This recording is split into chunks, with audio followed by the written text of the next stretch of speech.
नमस्कार दोस्तों। आज हम एक बहुत ही ज़रूरी मुद्दे पर बात करने वाले हैं। पहली बार भारतीय रुपया अमेरिकी डॉलर के मुकाबले 87 के स्तर पर पहुंच गया है। यह ऐतिहासिक गिरावट हमारी इकोनॉमी के लिए क्या संकेत देती है और क्या रुपया और नीचे जा सकता है?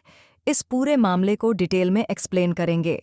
सबसे पहले हमें यह समझना होगा कि रुपये की डेप्रिसिएशन के पीछे कौन-कौन से फैक्टर्स जिम्मेदार हैं। किसी भी करेंसी की वैल्यू उसकी सप्लाई और डिमांड पर डिपेंड करती है। अगर डॉलर की डिमांड बढ़ जाती है या रुपये की सप्लाई ज़्यादा हो जाती है तो उसका एक्सचेंज रेट गिर सकता है। रुपये की गिरावट के कुछ मेजर रीज़न हैं। सबसे पहला, फेडरल रिजर्व की पॉलिसी। अमेरिका में इंटरेस्ट रेट बढ़ रहा है, जिससे इन्वेस्टर्स अपना पैसा भारत जैसे इमर्जिंग मार्केट्स से निकालकर अमेरिका में लगा रहे हैं। इससे रुपये पर प्रेशर बढ़ रहा है। दूसरा कारण क्रूड ऑयल प्राइसेस का इंक्रीज होना है। भारत अपनी एनर्जी की ज़रूरतों के लिए ऑयल इंपोर्ट करता है। जब इंटरनेशनल मार्केट में ऑयल प्राइसेस बढ़ती है तो भारत को ज़्यादा डॉलर करने पड़ते हैं, जिससे रुपये की वैल्यू और कमज़ोर हो जाती है। तीसरा बड़ा कारण ट्रेड डेफिसिट है। जब किसी कंट्री का इंपोर्ट उसके एक्सपोर्ट से ज़्यादा होता है तो डॉलर की डिमांड बढ़ती है और लोकल करेंसी कमज़ोर हो जाती है। हाल ही में भारत का ट्रेड डेफिसिट 20 बिलियन डॉलर के पार चला गया है, जिससे रुपये पर और प्रेशर आ गया है। चौथा कारण फॉरेन इन्वेस्टर्स का भारतीय मार्केट से पैसा निकालना है। ग्लोबल अनसर्टेनिटी के कारण इन्वेस्टर्स सेफ इन्वेस्टमेंट ऑप्शंस की तलाश में हैं और भारत जैसे इमर्जिंग मार्केट से पैसा निकालकर अमेरिका और यूरोप में लगा रहे हैं। अब सबसे बड़ा सवाल, क्या रुपया और गिरेगा? इसका जवाब पूरी तरह से ग्लोबल और डोमेस्टिक फैक्टर्स पर डिपेंड करता है। अगर अमेरिका में इंटरेस्ट रेट और बढ़ता है, क्रूड ऑयल प्राइसेस और ऊपर जाती हैं या भारत का ट्रेड डेफिसिट बढ़ता है तो रुपये की कमजोरी और ज्यादा हो सकती है। कुछ एनालिस्ट्स का मानना है कि रुपया 90 तक भी जा सकता है।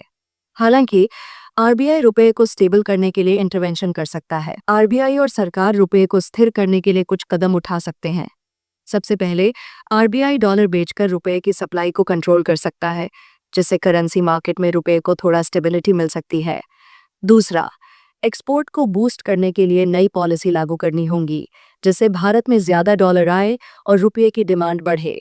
तीसरा, फॉरेन इन्वेस्टर्स को अट्रैक्ट करने के लिए इकोनॉमिक रिफॉर्म्स पर फोकस करना होगा, जिससे मार्केट में कॉन्फिडेंस बना रहे। अब बात करते हैं कि इस गिरावट का कॉमन पीपल पर क्या असर होगा। फ्यूल प्राइसेस बढ़ सकती हैं क्योंकि पेट्रोल, डीजल, गैस जैसी चीजें इंपोर्टेड होती हैं। इलेक्ट्रॉनिक्स आइटम्स जैसे मोबाइल, लैपटॉप और टीवी महंगे हो सकते हैं। फॉरेन ट्रैवल और एजुकेशन का खर्च बढ़ जाएगा क्योंकि डॉलर में पेमेंट करनी पड़ती है।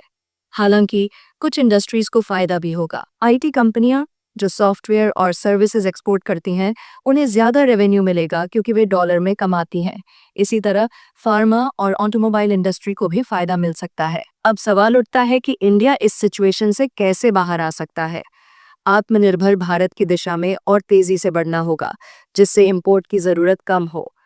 मैन्युफैक्चरिंग और प्रोडक्शन बढ़ाने पर फोकस करना होगा, जिससे इंडियन प्रोडक्ट्स ज्यादा एक्सपोर्ट हो सकें। फॉरेन इन्वेस्टमेंट को बूस्ट करने के लिए पॉलिसी फ्रेंडली एनवायरनमेंट बनाना होगा। मेरा ओपिनियन है कि रुपये की इस गिरावट को सीरियसली लेने की जरूरत है, लेकिन यह पैनिक होने का टाइम नहीं है। अगर सही इकोनॉमिक पॉलिसीज अपनाई जाती हैं तो रुपये को फिर से स्ट्रॉन्ग किया जा सकता है। हमें सस्टेनेबल ग्रोथ और इन्वेस्टमेंट फ्रेंडली एनवायरनमेंट क्रिएट करने की जरूरत है। दोस्तों, ये थी हमारी आज की एनालिसिस।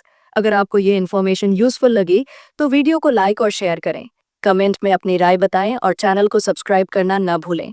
मिलते हैं अगले वीडियो में, तब तक के लिए धन्यवाद।